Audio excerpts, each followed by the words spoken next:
என் பெயர் மீரா. இன்று நான் உங்களுக்கு சொல்ல போகும் கதை வெறும் கதை அல்ல. அது என் வாழ்க்கையின் ஒரு உண்மை. அது என் ஆன்மாவில் என்றும் அழியாத வடுவை ஏற்படுத்திவிட்டது. நட்பு என்பது உலகின் மிகவும் புனிதமான உறவு என்று சொல்வார்கள்.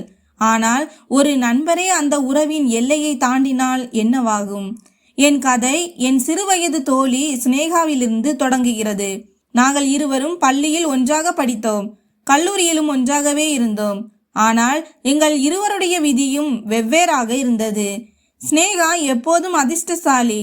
அவள் வசதியான குடும்பத்தை சேர்ந்தவள், அழகானவள் மற்றும் அதிகம் பேசும் குணம் கொண்டவள். நான் போராடி பெற வேண்டிய விஷயங்கள் அனைத்தும் அவளுக்கு மிக எளிதாக கிடைத்துவிடும்.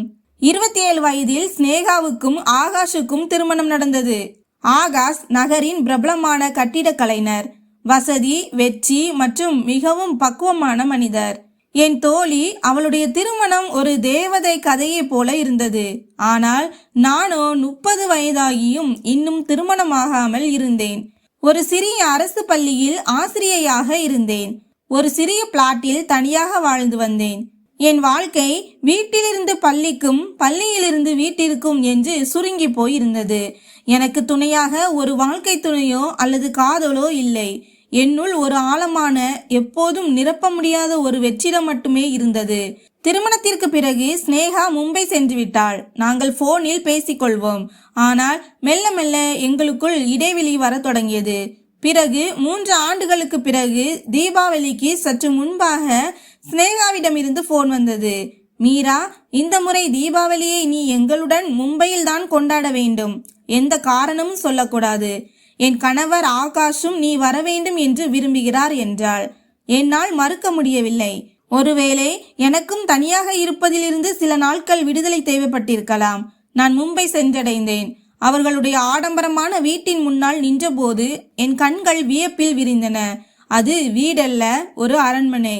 சினேகா என்னை அன்புடன் வரவேற்றாள். அவள் மிகவும் மகிழ்ச்சியாக தெரிந்தாள். பிறகு நான் ஆகாஷை சந்தித்தேன். ஆகாஷ் என்னை மிகவும் அன்போடு வரவேற்றார். அவர் சொன்னார், மீரா, சினேகா உன்னை பற்றி நிறைய சொல்லியிருக்கிறாள். உன்னை எனக்கு பல வருடங்களாக தெரியும் என்பது போல எனக்கு தோன்றுகிறது என்றார். அவருடைய குரலில் ஒரு அமைதியும் ஒரு ஆழமும் இருந்தது. அது நேராக என் இதயத்தை தொட்டது. அவர் பார்ப்பதற்கு மிகவும் சாதாரண மனிதராக தெரிந்தார். ஆனால் அவருடைய கண்களில் ஒரு விசித்திரமான பிரகாசம் இருந்தது. ஆரம்பத்தில் 2 நாட்கள் நன்றாக கழிந்தன. சினேகா என்னை ஷாப்பிங்கிற்கு அழைத்து சென்றாள். நாங்கள் இருவரும் மிகவும் ஜாலியாக இருந்தோம். ஆனால் மெல்ல மெல்ல அந்த வீட்டின் மற்றொரு பிம்பம் எனக்கு தெரிய ஆரம்பித்தது.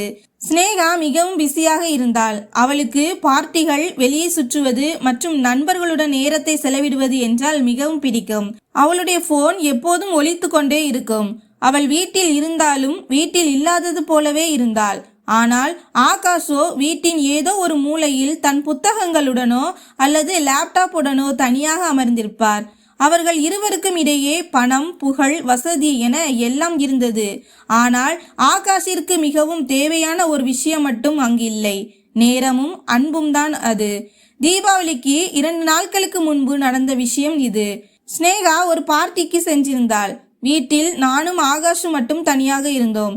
நான் சமையலறையில் டீ போட்டு கொண்டிருந்தேன். அப்போது ஆகாஷ் அங்கு வந்து எனக்கும் ஒரு கப் டீ கிடைக்குமா என்று தயக்கத்துடன் கேட்டார். நான் புன்னகையோடு நிச்சயமாக என்றேன். நாங்கள் இருவரும் பால்கனியில் அமர்ந்து டீ குடிக்க தொடங்கினோம். அன்றுதான் முதல் முறையாக ஆகாஷ் மனம் திறந்து என்னிடம் பேசினார். தன் வேலையை பற்றியும் தன் கனவுகளை பற்றியும் என்னிடம் சொன்னார். இந்த ஆடம்பரமான வாழ்க்கையிலிருந்து விலகி ஒரு சாதாரண அமைதியை அவர் எப்படி விரும்புகிறார் என்பதை பற்றி சொன்னார். மீரா, நீ மிகவும் கொடுத்து வைத்தவள். உன் வாழ்க்கை எவ்வளவு எளிமையாக இருக்கிறது. இங்கே நாங்களோ எதற்காக ஓடுகிறோம் என்றே தெரியாமல் ஓடிக்கொண்டிருக்கிறோம் என்று ஒரு பெருமூச்சுடன் சொன்னார். அவருடைய கண்களில் இருந்த அந்த கவலையை பார்த்து என் மனம் உருகியது. நாங்கள் இருவரும் ஒரே படகில் பயணம் செய்வதாக எனக்கு தோன்றியது. இருவருமே தனியாக இருந்தோம். இருவருமே ஆதரவற்றவர்களாக இருந்தோம். அந்த மாலை பொழுதிற்கு பிறகு எங்களுக்குள் ஒரு அன்பு உருவாக தொடங்கியது. சினேகா தன் வேலைகளில் பிஸியாக இருக்க நான் ஆகாஷுடன் சேர்ந்து வீட்டை அலங்கரிக்க உதவினேன். நாங்கள் ஒன்றாக பூக்கள் வைத்தோம், கோலம் போட்டோம், விளக்குகளை ஏற்றினோம். சினேகா வரும்போது, அடடா, நீங்கள் இருவரும் வீட்டை சொர்க்கமாக மாற்றிட்டீர்கள். நல்லது, ஆகாஷிற்கு ஒரு துணை கிடைத்து விட்டது என்று சிரித்து கொண்டே சொல்லிவிட்டு சென்று விடுவாள். ஆனால் தான் இல்லாத நேரத்தில் தன் கணவன் வேறு ஒருவரிடம் தன் துணையை தேட தொடங்கிவிட்டான் என்பதை அவள் கவனிக்க தவறிவிட்டாள். தீபாவளி அன்று இரவு நான் என் அறையில் தயாராகி இருந்தேன். ஒரு சாதாரண இளஞ்சிவப்பு நிற சேலையை உடுத்தியிருந்தேன். நான் தலைவாரி கொண்டிருந்த போது ஆகாஷ் என் அறையின் கதவருகே வந்தார். என்னை பார்த்ததும் அதிர்ச்சியில் அப்படியே நின்றுவிட்டார். நீ மிகவும் அழகாக இருக்கிறாய் மீரா என்று மெதுவாக சொன்னார். எளிமையில் இருக்கும் அழகு வேறு எதிலும் இல்லை என்றார். அவருடைய அந்த வார்த்தை என் இதயத்தை ஊடுருவி சென்றது. பல வருடங்களாக என்னிடம் யாரும் என்னை இப்படி பாராட்டியதில்லை. வெட்கத்தால் என் கன்னங்கள் சிவந்தன. அன்று இரவு வீட்டில் பார்ட்டி இருந்தது. நிறைய விருந்தினர்கள் வந்திருந்தனர். இசை, சத்தம், சிரிப்பு சத்தங்களுக்கு இடையே ஸ்னேகா ஒரு பட்டாம்பூச்சியை போல பறந்து கொண்டிருந்தாள். ஆகாஷ் ஒரு மூலையில் நின்றிருந்தார். கையில் கிளாஸுடன் அவர் மிகவும் சங்கடமாக தெரிந்தார். என் கண்கள் அடிக்கடி அவரை பார்த்தன. கூட்டத்திலும் நாங்கள் இருவரும் ஒருவரை ஒருவர் தான் பார்த்து கொண்டிருந்தோம். பிறகு அந்த தீபாவளி இரவு வந்தது. மிக முக்கியமான அந்த இரவுக்காக ஸ்னேகா ஒரு பிரம்மாண்டமான பார்ட்டிக்கு ஏற்பாடு செய்திருந்தாள். வீடு முழுவதும் ஒளியால் நிறைந்திருந்தது. ஆனால் எனக்கும் ஆகாஷுக்கும் உள்ளே ஒரு விசித்திரமான இருள் இருந்தது. இரவு சுமார் 11 மணி இருக்கும். மக்கள் நடனமாடிக்கொண்டிருந்தனர். பட்டாசுகளை வெடித்து கொண்டிருந்தார்கள். அந்த சத்தம் எனக்கு பதற்றத்தை ஏற்படுத்தியது. நான் சத்தமில்லாமல் அங்கிருந்து வெளியேறி மொட்டை மாடிக்கு சென்றேன். மொட்டை மாடியில் அமைதியும் குளிர்ந்த காற்றும் வீசிக்கொண்டிருந்தது. வானத்தில் வான வேடிக்கைகள் நிகழ்ந்து கொண்டிருந்தன. நான் கைப்பிடி சுவருக்கு அருகில் நின்று நகரத்தின் ஒளியை பார்த்து கொண்டிருந்தேன். அப்போது யாரோ வரும் காலடி சத்தம் கேட்டது. நான் திரும்பி பார்க்க வேண்டிய அவசியமில்லை. அது யார் என்று எனக்கு தெரியும். ஆகாஷ் எனக்கு அருகில் வந்து நின்றார். இங்கே என்ன செய்கிறாய் என்று கேட்டார். வெடி சத்தத்திலிருந்து தப்பித்து ஓடி வந்தேன் என்று பதிலளித்தேன். நானும் தான் என்று அவரும் மெதுவாக சொன்னார்.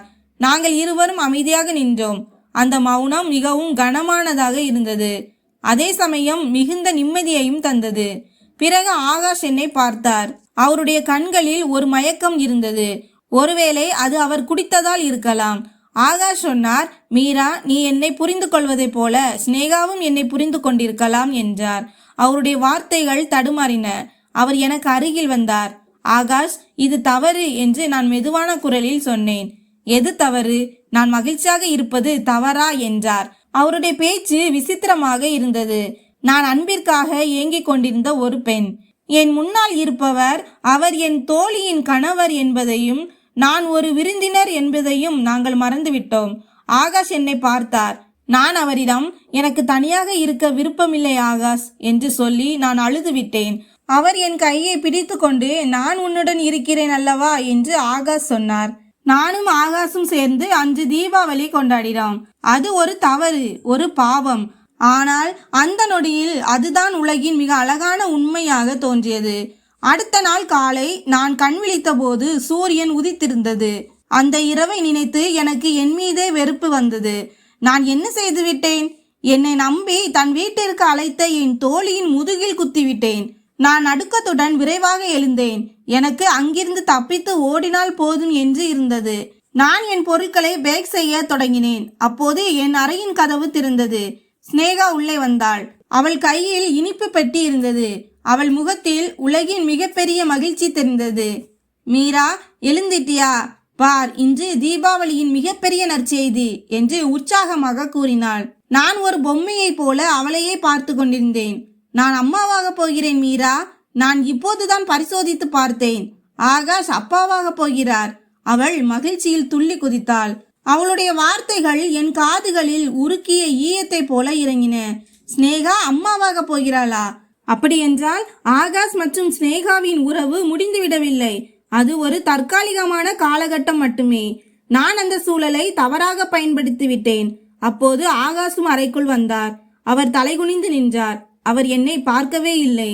ஸ்னேகா ஓடி சென்று ஆகாஷை பிடித்து கொண்டு சொன்னாள், ஆகாஷ், நாம் அப்பா அம்மாவாக போகிறோம். ஆகாஷ் ஒரு வாடிய புன்னகையுடன் ஸ்னேகாவை பார்த்தார். ஆனால் அவருடைய கண்கள் என் கண்களை சந்தித்தன.